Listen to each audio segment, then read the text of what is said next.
நாம் தேவனுடைய வார்த்தைக்கு போவதற்கு முன்பாக நல்லா புரிஞ்சுக்கணும்.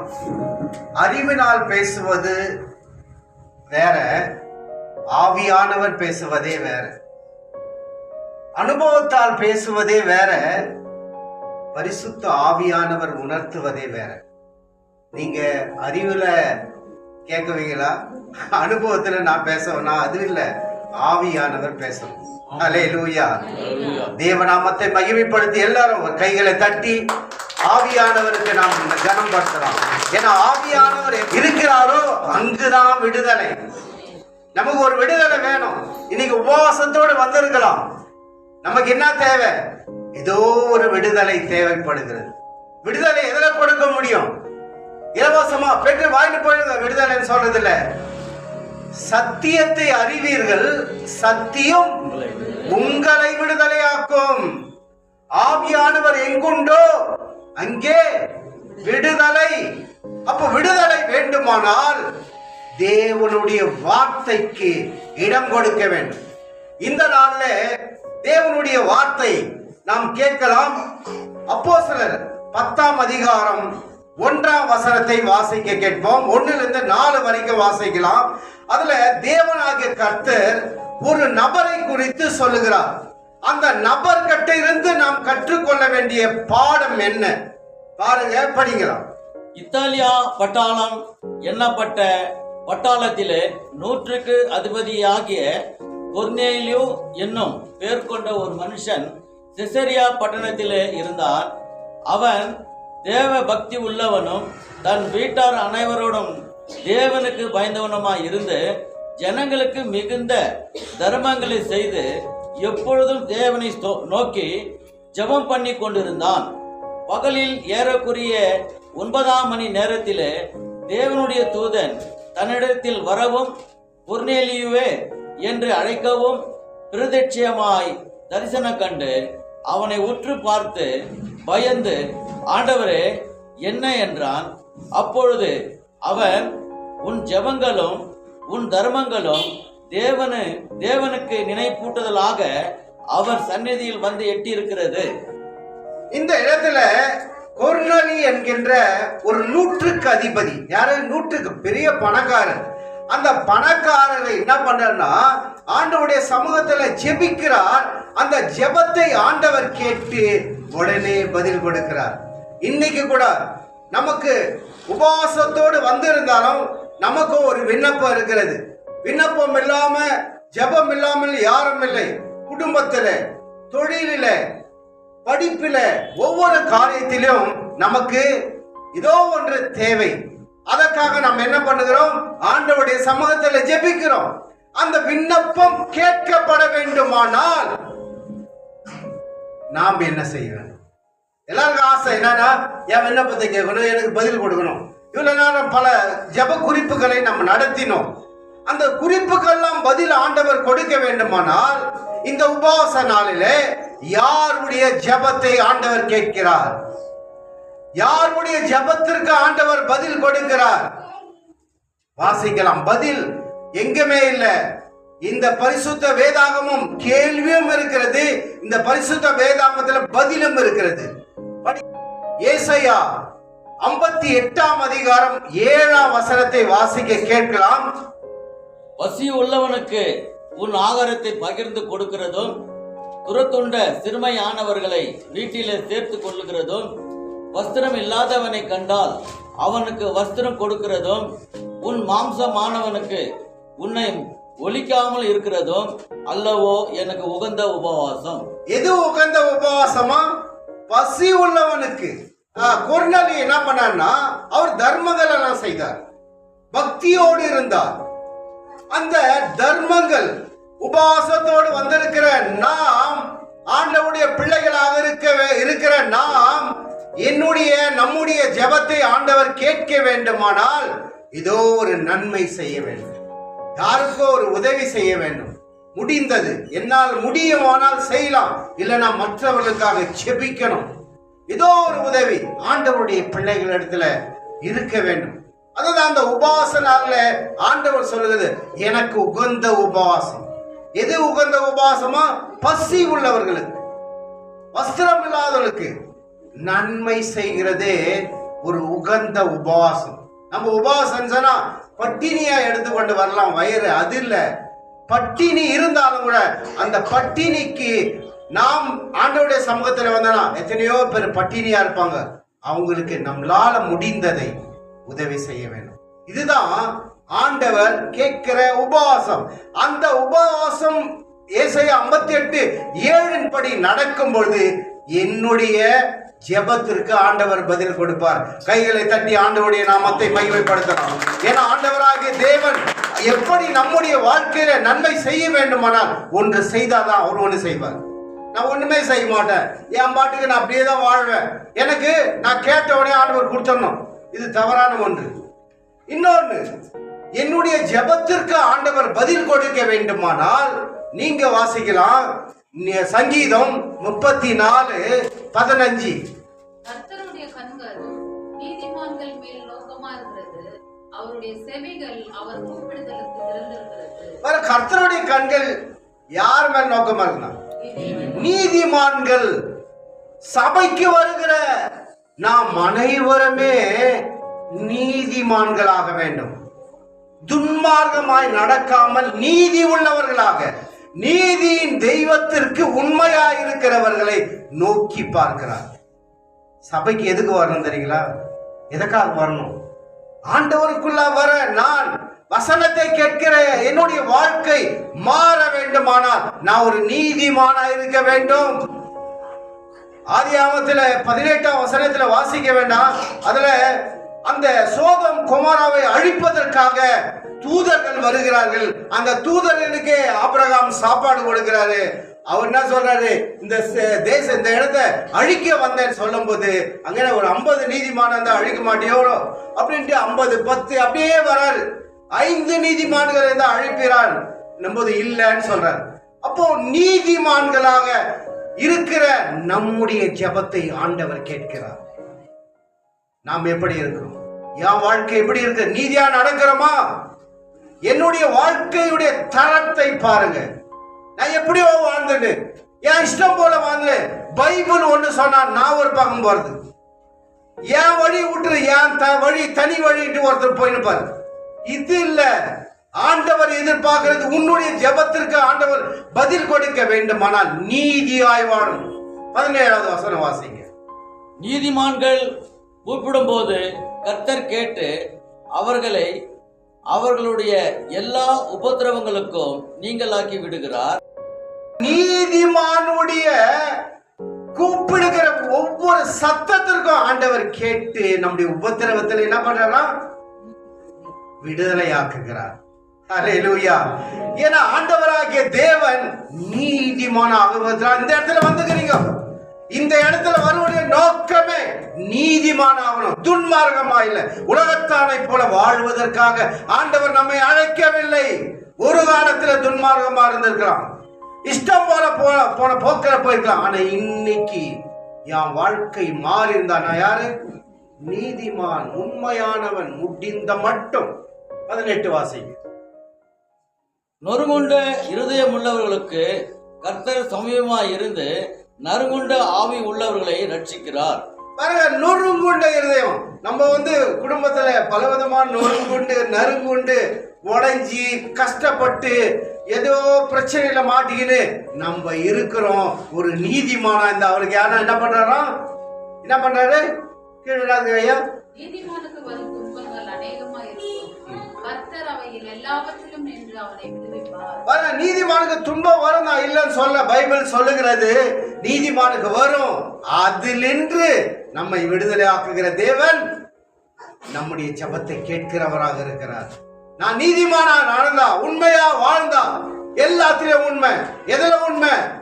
இந்த சபைக்கு உண்மையா இருக்கணும், தெய்வத்துக்கு உண்மையா இருக்கணும், உன் குடும்பத்துல உண்மையா இருக்கணும், உன் தொழில உண்மையா இருக்கும், நீ படிக்கிற படிப்புல உங்க மாஸ்டருக்கு நல்ல பயபக்தியுள்ள கீழ்படுகிறவரா வாழ்வது, உண்மையா வாழ்வது தேவன் விடுவிக்கிறவராக இருக்கிறார். விடுவிக்கிற தேவனை நோக்கி கைகளை தட்டி அவர் நாமத்தை உயர்த்தலாம். எல்லா கைகளை தட்டுங்க, ஆண்டவரை உயர்த்துங்க. ஆண்டவர் இப்படிதான் நம்முடைய ஜெபத்திற்கு பதில் கொடுக்கிறார். வாசிக்கலாம் நீதிமொழிகள் 15ஆம் அதிகாரம் 29வது வசனம். ஏன்னா ஆண்டவராகிய தேவன் நம்மளுடைய ஜெபத்தை கேட்கணும். நம்முடைய கூக்குரல் சத்தம் பலது இருக்கிறது. நமக்கு எவ்வளவு போராட்டம் இருக்குது. என் ஜெபத்தை ஆண்டவர் ஏன் கேட்கல என்ற சில எண்ணங்கள் வரணும். ஆனால் இன்னைக்கு ஆண்டவர் வசனத்தின் மூலமாக பதில் கொடுக்கிறார். வாசிக்கலாம். துன்மார்க்கருக்கு கர்த்தர் தூரமாய் இருக்கிறார், நீதிமான்களின் ஜெபத்தையோ கேட்கிறார். நீதிமானுடைய ஜெபத்தை தான் கேட்கிறாரு. அப்ப நீ நீதிமானா இருந்தா உன்னுடைய ஜெபத்தை ஆண்டவர் கேட்பார், பதில் கொடுப்பார். கொர்நேலிக்கு கொடுத்த அந்த பதிலை ஆண்டவர் உனக்கும் கொடுப்பார். அதனால நம்முடைய வாழ்க்கையில நாம் யாராக இருக்க விரும்புகிறோம்? நீதிமானா, துன்மார்கனா? யோசித்து கொள்ளுங்க. நான் துன்மார்கனா இஷ்டம் போல வாழ்ந்துக்கிறேன், எப்ப நான் போறேன், எப்ப நான் வரேன், ஞாயிற்றுக்கிழமை பைபிள் தூக்கிட்டு வந்துடுறேன். அதல்ல, என் வாழ்க்கை மாற்றத்தை ஆண்டவர் பார்க்கிறார். என் வாழ்க்கையுடைய மாற்றத்தை ஆண்டவர் பார்க்கிறார். நீதிமான அவருடைய கண்ணுக்கு முன்பாக நான் வாழ்ந்தேன்னு சொன்னா எப்படியாக நம்மை நடத்துவார். அதுதான் ஜீவனுள்ள தேவன் செய்கிற அற்புதங்கள். அடுத்து நாம் ஆண்டவருடைய சமூகத்துல கேட்க வேண்டிய இன்னொரு வசனம். துன்மார்க்கனுடைய பலி கர்த்தருக்கு அருவருப்பானது, செம்மையானவர்களின் ஜெபமோ அவருக்கு பிரியம். செம்மையானவருடைய ஜெபம், செம்மையான நம்ம இருதயத்துல செம்மை இருக்க வேண்டும். நல்லவர்களாக இந்த இருதயம், கெட்டு போன இருதயத்துல நான் எந்த அளவுல நல்லவனா இருக்கிறேன், நல்ல இருதயமா இருக்குது, நறுங்குண்ட இருதயமா இருக்கிற நம்முடைய வாழ்க்கையில நல்ல இருதயத்தோடு வாழ்ந்தன்னு சொன்னா உன்னுடைய ஜெபத்தை ஆண்டவர் கேட்பார். நல்ல நல்ல மனசாட்சியோட, நல்ல மனசாட்சி உள்ள நல்ல செம்மையான இருதயம் உள்ளவர்களாக ஆண்டவர் எவ்வளவு நன்மை செய்யறாரு. அவர் செய்யற நன்மையை நீ யோசித்து பாருங்க. நன்மை செய்கிறார். இன்னைக்கும் உங்களுக்கு ஜீவனை கொடுத்து இந்த இடத்துல உட்கார வச்சுக்கிறார். போராட்டம் இருக்குது இல்லைன்னு சொல்ல, வியாதி இருக்குது இல்லைன்னு சொல்ல, பலவீனம் இருக்குது இல்லைன்னு சொல்ல, ஆனால் நடத்துறார். ஆண்டவர் நம்மை நடத்துகிறார். ஆனால் அவருக்கு முன்பா என் இருதயம் எப்படி இருக்கணும்? செம்மையான இருதயமா? நல்ல இருதயம். நல்ல இருதயம். நல்ல இருதயத்தை யார் பார்க்கிறாங்க? பக்கத்துல உட்கார்ந்துக்கிறவங்க பார்க்கிறோமா? இல்ல, மேல இருக்கிற ஆண்டவர் பார்க்கிறார். உன் இருதயத்துக்கு ஏற்ற பலனை தான் ஆண்டவர் கொடுப்பார். உன் இருதய செம்மையான இருதயமாக இருக்குமானால் உன்னுடைய ஜெபத்திற்கும் பதில் கிடைக்கும்.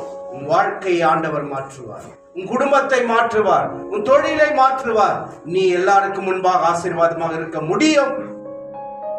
அதனால ஒரே ஒரு ரிக்வெஸ்ட், ஒரே ஒரு தாழ்மையான வேண்டுகோள். நீங்க நல்ல இருதயம் உள்ளவர்களா கெட்ட இருதயம் உள்ளவர்களாக என்ற நீங்களே உங்களை பரீட்சித்து பாருங்க. உங்களை நீங்களே பரீட்சித்து பாருங்க. இன்னைக்கு நான் சொல்ல ரொம்ப நான் நல்லவன் கூட சிலர் சொல்லலாம்.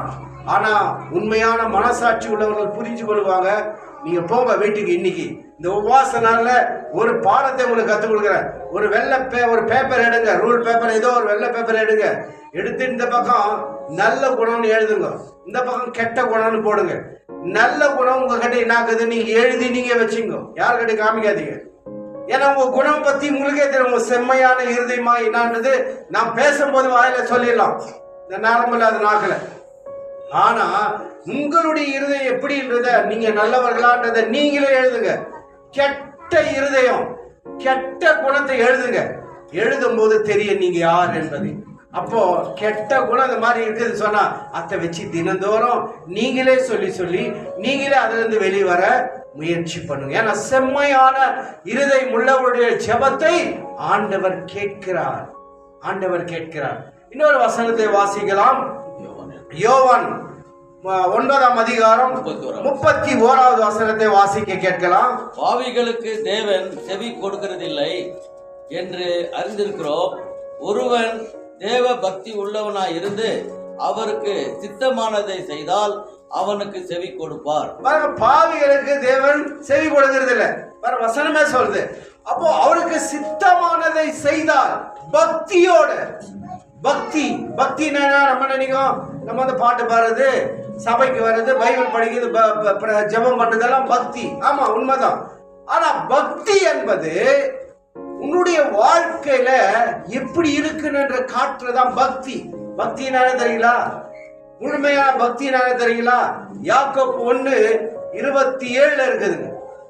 திக்கற்றவர்களும் விதவைகளும் படுகிற உபத்திரவத்திலே விசாரிப்பதே மாசில்லாத சுத்த பக்தின்னு அப்படின்னு இருக்கு. விசாரிப்பதுதான் சுத்த பக்தியா. அப்போ நான் ஆண்டவருக்குள்ள இருக்கிறேன்னு சொன்னா என்னுடைய பக்தி எப்படி வெளிப்படுத்துகிறது? என் பக்தி நான் பாட்டு பாடுறேன், ஜெபம் பண்றேன், பைபிள் படிக்கிறேன், இது பக்தியாக இருந்தாலும் அது உனக்குள்ள இருக்க வேண்டும். ஆனா அந்த வெளிப்பாடு என்னன்னு கேட்டீங்கன்னா மற்றவர்களை விசாரிப்பது, மற்றவர்களை கஷ்டத்திலையும் அவங்க படுகிற பாடலையும் நம்மளால முடிஞ்ச உதவி விசாரிச்சு அவங்களுக்காக ஜெபம் பண்றதுதான், அதுதான் சுத்தமான பக்தி. அதுதாங்க சொல்றாரு. அதுதான் தேவனுக்கு சுத்தமானது செய்யும் போது உன்னுடைய ஜெபத்தை ஆண்டவர் கேட்கிறார். அல்லேலூயா, அல்லேலூயா.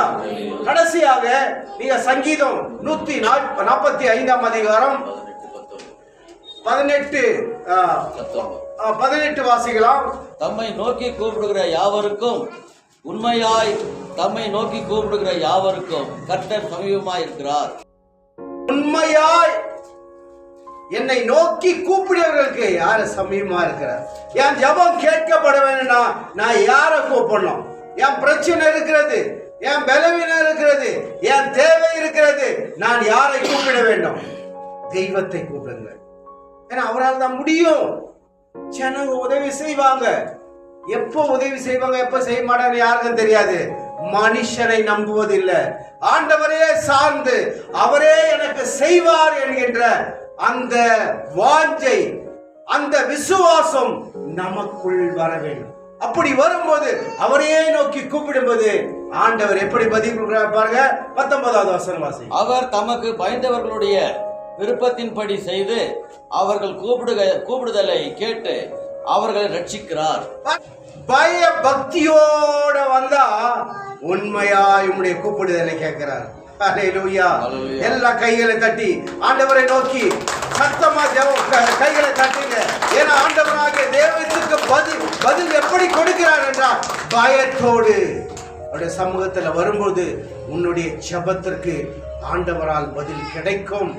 எனவே இந்த நாள்ல அன்பான சகோதர சகோதரிகளே, ஆண்டவரை நோக்கி தான் நாம் வந்திருக்கிறோம். இந்த இடத்துல வந்திருக்க கூடி ஜெபிக்கிறதுக்காக சபைக்கு இந்த உபாசனால வந்திருந்தாலும் ஆண்டவரை நம்பி வந்திருக்கிற இந்த கூட்டத்தை ஜெபத்தை கேட்கிறார். நாம் செய்ய வேண்டியதான் வேதம் இப்படியாக வசனங்கள் வழியா சொல்லி இருக்கிறது. அதனால இந்த தெய்வத்தை நாம் ஒரே ஒரு நிமிஷம் அர்ப்பணித்து ஒப்பு கொடுக்கலாம். கண்களை மூடி ஆண்டவருடைய வார்த்தையை இவ்வளவு நேரம் கேட்டோம். ஆனால் இந்த நாள்ல இந்த நிமிஷத்துல நீங்களும் ஆண்டவரோடு தொடர்பு கொள்ள ஒரு நல்ல சமயம். நம் கண்களை மூடி அடைக்கலமே நீர்தான் இயேசுவே, என் ஆதாரம் நீர்தான் இயேசுவே. ஒப்பு கொடுக்கலாம், எல்லாம் ஒப்பு கொடுக்கலாம். அடைக்கலமே நீர்தான் இயேசுவே, என் ஆதாரம் நீர்தான் இயேசுவே. எல்லாம் ஆராதனை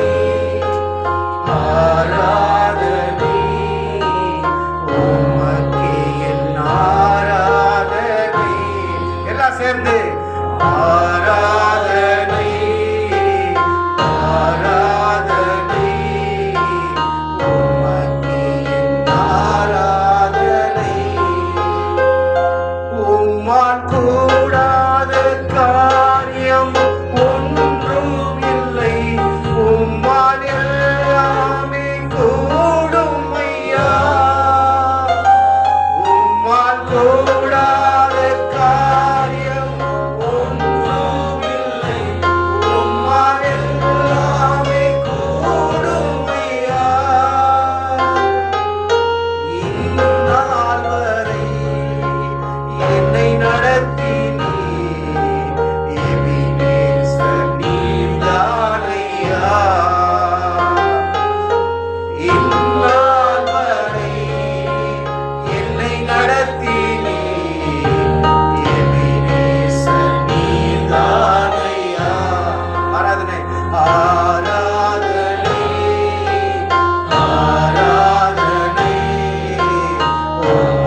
ஆராதனை ஆராதனை உமக்கே என் ஆராதனை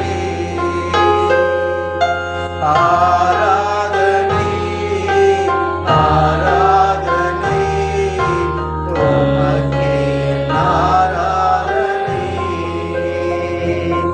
அடைக்கலமே நீர்தான் இயேசுவே என் ஆதாரம் நீர்தான் இயேசுவே அடைக்கலமே நீர்தான் இயேசுவே என் ஆதாரம் நீர்தான் இயேசுவே. ஆண்டவரே என் ஜெபத்தை கேட்க ஆண்டவரே என்னை நீதிமானாக மாற்றும்படியாக ஒப்பு கொடுக்கிறேன் ஆண்டவரே.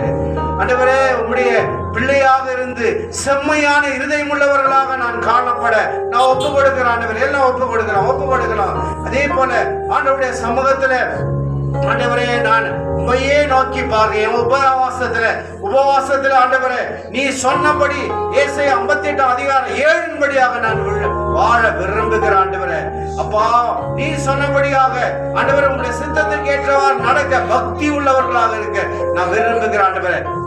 பக்தியோடு இருக்கவும் ஆண்டவரே என் ஜெபத்தை கேட்டு எனக்கு பதில் கொடுங்க ஆண்டவரே என்று சொல்லி நம் ஆண்டவரை நோக்கி ஒப்பு கொடுக்கலாம்.